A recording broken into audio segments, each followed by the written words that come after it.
అలాగే పెద్ది మూవీ పోటీ ఒకే రోజు ఉంటే ఏ మూవీకి నష్టం ఎక్కువగా ఉంటుంది? First Peddi movie pan Indian movie, దాదాపు 400 కోట్ల పైగా ఖర్చు పెట్టారు మూవీ కోసం. అండ్ మూవీ 5 లాంగ్వేజ్ లో రిలీజ్ అవుతుంది. సో డెఫినెట్లీ ఈ మూవీ మీదనే అందరికి చూడాలని చెప్పి ఒక బజ్ హైప్ కూడా ఉంటుంది. అలాగే మూవీ నుండి వచ్చిన కంటెంట్ కూడా ఆడియన్స్ ని బాగా ఆకట్టుకుంది. సాంగ్స్ గానీ, ఆ ప్రోమో గానీ, అండ్ బుచ్చిబాబు గారి ప్రీవియస్ గా ఇటు ట్రాక్ గానీ, అండ్ రామ్ చరణ్ గారి కొత్త మేక్ ఓవర్ గానీ, ప్రతి ఒక్కటి కూడా ఆడియన్స్ ని థియేటర్ కి తీసుకెళ్లేలాగైతే ట్రై అయితే చేస్తున్నాయి. అండ్ మూవీ కూడా పోస్ట్ పోన్ అవుతూ వస్తుంది కాబట్టి ఇది లెనిన్ మూవీ కూడా సేమ్. అఖిల్ చాలా కొత్త గెటప్ లా కనిపిస్తున్నారు. బట్ సాంగ్స్ అనేవి అంత పెద్ద క్లిక్ అయితే కాలేదు. అండ్ హీరోని మన రీసెంట్ గా వచ్చిన సాంగ్ వైజ్ క్లిక్ అయిపోయినా కానీ ఆ విజువల్స్ వైగా చాలా బాగున్నాయి. అండ్ అఖిల్ కి చాలా కొత్త లుక్ లో ఉన్నాడు. ఈసారి డెఫినెట్ గా ఇట్టు కొడతాడు అనే వైబ్ లో అయితే ఉన్నాడు. సో ఈ రెండు మూవీస్ కి ఉన్న ఏదైతే అడ్వాంటేజెస్ ఉన్నాయో డిసడ్వాంటేజెస్ కూడా ఉన్నాయి. పెద్ద మూవీకి అడ్వాంటేజెస్ ఏంటంటే పాన్ ఇండియా మూవీ అవ్వడం, రామ్ చరణ్ గారు ఉండడం. లెనిన్ మూవీకి డిసడ్వాంటేజ్ ఏంటంటే పెద్ద మూవీతో పాటు రిలీజ్ అవ్వడం. అండ్ అలాగే మూవీకి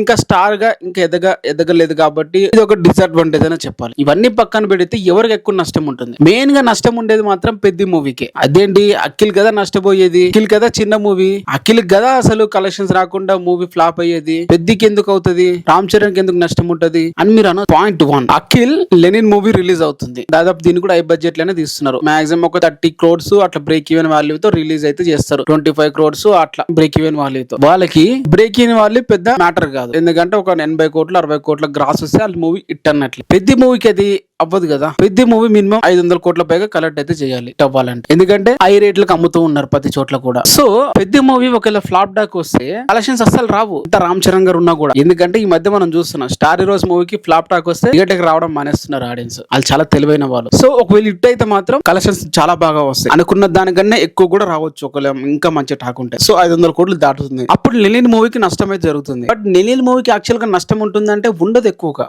ఎందుకంటే అఖిల్ కి ఫ్లాప్ వచ్చినా లేకుంటే అఖిల మూవీ తిట్టి కొట్టిన అఖిల్ కి కొత్తగా వచ్చేదేం లేదు. బట్ పెద్ద మూవీ ఫ్లాప్ అయితే చాలా మూవీ కొన్న వాళ్ళు నష్టపోతారు. And I budget I business వస్తుంది కాబట్టి. సో లెనిన్ మూవీకి కన్నా పెద్ద మూవీకి ఎక్కువ నష్టం ఉంటుంది. అండ్ అలాగే లెనిన్ మూవీని మైత్రి మూవీ మేకర్స్ వాళ్ళు రిలీజ్ చేస్తున్నారు. వాళ్ళ నైజము చాలా థియేటర్ లో ఆక్యుపై చేయడానికి కూడా వాళ్ళ దగ్గర ఉండదు. ఎందుకంటే ఆంధ్రాలో సగం థియేటర్లు అన్నపూర్ణ స్టూడియోస్ కంట్రోల్ లోనే ఉన్నాయి. తెలంగాణలో కూడా చాలా థియేటర్స్ అయితే ఉన్నాయి. మాక్సిమం థియేటర్లను ఆక్యుపై చేస్తారు. ఇట్లా దిల్ రాజు ఉన్నాడు కాబట్టి పెద్ద మూవీకి థియేటర్లు కూడా ఇప్పుడు ఇంకా ఒకవేళ పెద్ద మూవీ తనే కొంటే మాత్రం పర్లేదు. బట్ తను కొనకపోతే లెనిన్ మూవీకి ఇచ్చేస్తాడు మెయిన్ థియేటర్స్ అన్ని. సో ఇదొకటి మెయిన్ డిసడ్వాంటేజ్ అయితే ఉంటుంది. మరి చూద్దాం ఏ విధంగా వాళ్ళు ముందుకు తీసుకొని వెళ్తారు అనేది. క్లియర్ గా అర్థమైందని అనుకుంటున్నాను.